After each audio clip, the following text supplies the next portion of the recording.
Bonjour tout le monde, c'est Joe de chez Steam et aujourd'hui on va travailler avec l'application Code Combat. Mais avant, faisons un petit rappel des concepts qu'on a vus dans les vidéos précédentes. Très important de se souvenir de ces quelques définitions. Premièrement, c'est quoi une instruction? Une instruction, c'est une consigne qu'on donne à notre personnage. Ensuite, c'est quoi une séquence? Une séquence, ce sont plusieurs instructions qu'on donne à notre personnage. Par exemple, si on met plusieurs blocs l'un en dessus de l'autre, on appelle ça une séquence. Un événement, c'est le bloc qui décide quand est-ce que la séquence qui est située en bas de celui-ci va être exécutée. Donc, quand j'appuie vers le haut, ma séquence va être exécutée. Appuyer vers le haut, c'est l'événement, ou appuyer vers le bas, ou bien après 4 unités de mesure de temps.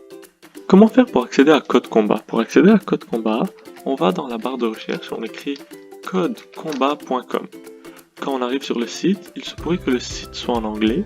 On va aller appuyer sur le bouton anglais et choisir la langue qui nous convient. Moi, je vais choisir la langue française. Et ensuite, on appuie sur le bouton jouer. Quand on arrive sur le site, on peut voir qu'il y a plusieurs activités qu'on peut faire. Chaque activité contient un descriptif de qu'est-ce qu'on pourrait y apprendre. Mais elles sont verrouillées. Pour déverrouiller une activité, il faut finir les activités qui viennent avant. Donc on va commencer par la première activité, qui est une introduction au syntaxe, méthode, paramètres, chaîne, boucle et variables. On y va. Dans la première activité, on va commencer par le premier niveau. Il y a plusieurs niveaux, mais on ne va pas tous les faire ensemble, on va en faire certains.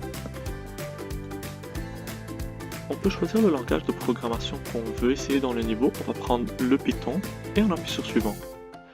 Dans notre personnage, on peut l'équiper avec des objets qu'on va acquérir à travers les niveaux.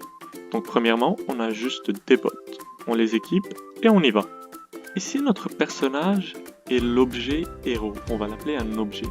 Et pour donner des instructions à notre personnage, on va appeler des méthodes dessus. Donc une méthode, c'est par exemple move right pour aller à droite, move down pour descendre en bas, move left pour aller à gauche ou move up pour aller en haut.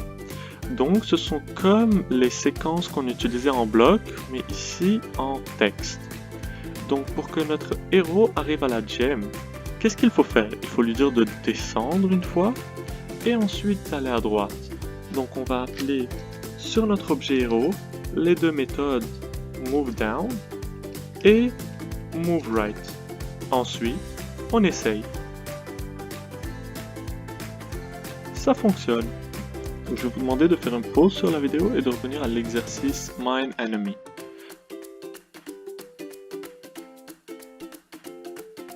Dans cet exercice, c'est une introduction aux arguments.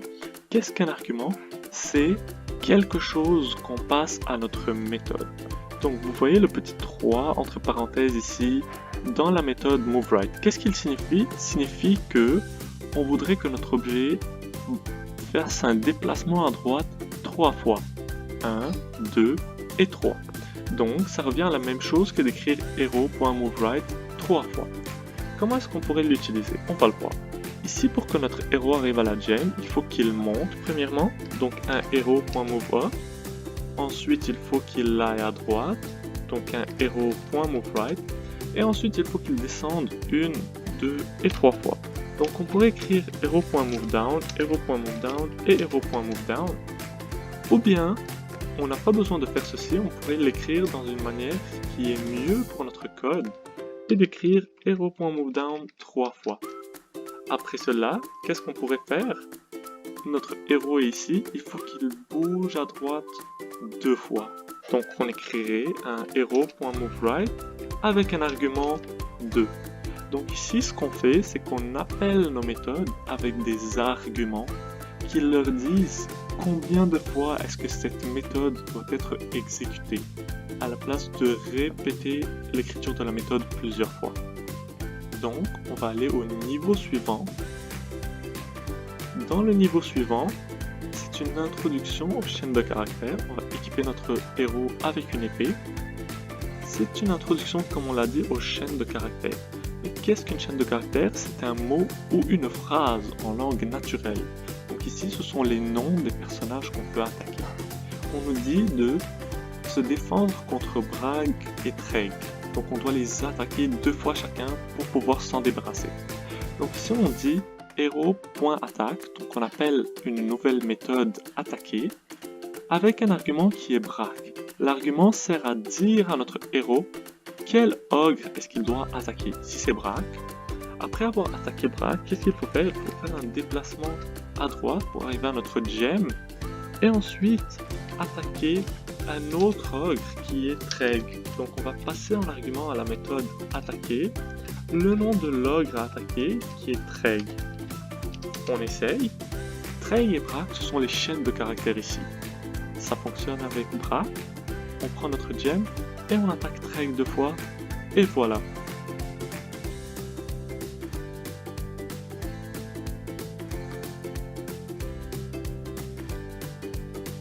Dans le niveau qui est juste après, qu'est-ce qu'il faut faire? Il faut aussi utiliser les chaînes de caractères mais avec une autre méthode que la méthode attaquer.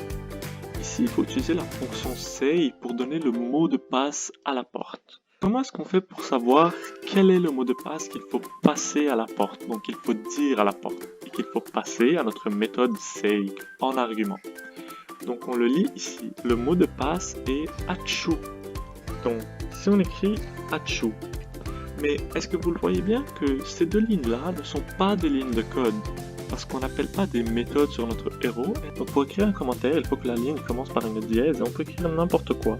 Donc, je suis ici. Dans les commentaires, on écrit d'habitude des indications pour dire à la personne qui lit notre code quoi faire. Donc ici, on a dit héros.sayachu qui est le mot de passe.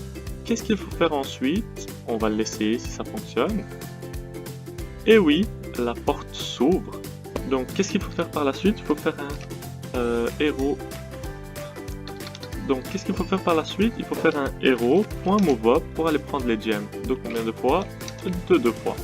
Donc on avance une fois avant la porte et on va prendre les gemmes. Donc je vais vous inviter à aller essayer le reste du jeu par vous-même et découvrir le monde qui reste. J'espère que vous avez aimé la vidéo et à bientôt. J'espère que cette activité a plu à tout le monde. Pour en savoir plus sur qu'est-ce qu'on fait chez Steam et qu'est-ce que c'est Steam, veuillez visiter notre site web écolesteam.ca. Dans la section ressources, sous ressources aux élèves, en choisissant votre niveau de scolarité, vous trouverez plus d'activités, de vidéos et de capsules à faire. Pour les parents qui désirent accompagner leurs enfants, je vous invite à visiter la section pour les parents, dans laquelle vous trouverez les témoignages d'autres parents, des conseils sur comment accompagner vos enfants et de l'information sur d'autres applications que vous pouvez utiliser pour éduquer votre enfant à la programmation. J'espère que ça va vous aider et à bientôt!